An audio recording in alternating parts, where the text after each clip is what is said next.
ஆண்டவரும் இரட்சகருமான இயேசு கிறிஸ்துவின்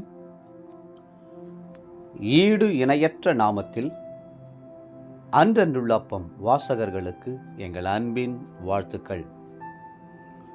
2025 ஆண்டு மார்ச் மாதம் 28 தேதி வெள்ளிக்கிழமைக்குரிய தின தியானம். இன்றைய தலைப்பு ஆன்மீக நோய். 1 தீமோத்தேயு 6 அதிகாரம் 3-4 வசனங்கள் சொல்லுகிறது, ஒருவன் தேவ பக்திக்கேற்ற உபதேசங்களையும் ஒப்புக்கொள்ளாமல் வேற்றுமையான உபதேசங்களை போதிக்கிறவனானால் அவன் இருமாப்புள்ளவனும் ஒன்றும் அறியாதவனும் தர்க்கங்களையும் வாக்குவாதங்களையும் பற்றி நோய் கொண்டவனுமாயிருக்கிறான். நோய் கொண்டவனாயிருக்கிறான் என்று அப்போஸ்தலனாகிய பவுல் சில உபதேசங்களுக்காக வரட்டுத்தனமாய் வாதாடி கொண்டிருக்கிறவர்களை குறித்து சொல்லுகிறார். சரீர நோயும் உண்டு, ஆவிக்குரிய நோயும் உண்டு. வியாதியினால் சரீர நோய் வருகிறது, ஆவிக்குரிய பெருமையினால் ஆவிக்குரிய நோய் வருகிறது. இன்று பல சபை பிரிவுகளை பார்க்கிறோம். ஒவ்வொரு சபையும் ஒவ்வொரு விதமான உபதேசத்தினை வைத்து கொண்டிருக்கிறது.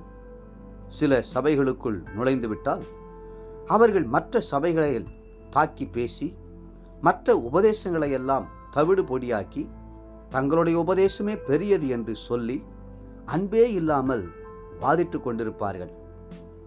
உண்மையை பொய்யாக்கி காட்டும் இவர்களது முயற்சி இவர்களது ஆன்மீக நோயையே வெளிக்காட்டுகிறது. தெய்வீக அன்பு இல்லாமல் மூளையின் அறிவினால் வேதத்தை பெருமையுடன் வாசிப்பதால் ஏற்படும் நோய் அது. வேடிக்கையான கதை ஒன்று உண்டு. அமெரிக்காவில் உள்ள ஒருவருக்கு 10 மாடுகள் இருந்தன. ஆனால் அவரின் எதிர் வீட்டுக்காரருக்கோ 100 மாடுகள் இருந்தன. ஆகவே 10 மாடுகளுடைய அந்த சகோதரன் ஆண்டவரிடத்திலே, ஆண்டவரே, எதிர் வீட்டில் இருக்கிற சகோதரனுக்கு 100 மாடுகள் இருக்கிறது போல எனக்கும் 100 மாடுகளை தந்தருளும் என்று ஊக்கமாய் ஜெபித்தார். நன்மை உண்டாக்கும் ஜெபம் இது. அதே நேரத்தில் இந்தியாவில் உள்ள ஒரு விசுவாசிக்கு 10 மாடுகள் இருந்தன. அவரது எதிர் வீட்டுள்ளவருக்கு 100 மாடுகள் இருந்தன. இந்த 10 மாடுகளை உடையவர் முழங்கால் படியிட்டு, ஆண்டவரே, ஏன் என் எதிர் வீட்டுக்காரனுக்கு 100 மாடுகள் இருக்க வேண்டும்? அதனால் அவன் பெருமை அடைகிறானே. நீர் அந்த மாடுகளை என்ன செய்வீரோ தெரியாது. அவனும் என்னைப் போல 10 மாடுகளை வைத்திருக்கும்படி கட்டளையிடும் என்று வேண்டிக் கொண்டானாம். நோய் உண்டாக்கும் ஜெபம் இது. கொரியாவில் ஒரு சபை வளர்ந்தது என்றால் மற்ற சபைகள் அதை பின்பற்றி வளர முயற்சிக்கிறார்கள்.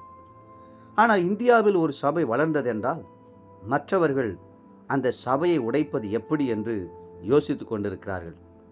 அன்பற்ற பெரிய உபதேசங்களினால் நமக்கு ஒரு பிரயோஜனமும் இல்லை.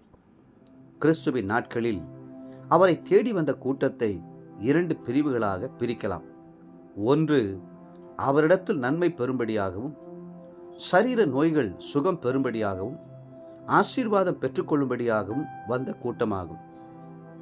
அதே நேரத்தில் அடுத்த கூட்டத்தார் கிறிஸ்துவிலே குற்றம் கண்டுபிடிக்கும்படியாகவும் அவரிடத்திலே தர்க்கம் பண்ணும்படியாகவும் அவரை எந்த விதத்திலாவது ஆக்கினைக்குட்படுத்தும்படியாகவும் அவரை சோதிக்க வந்தார்கள்.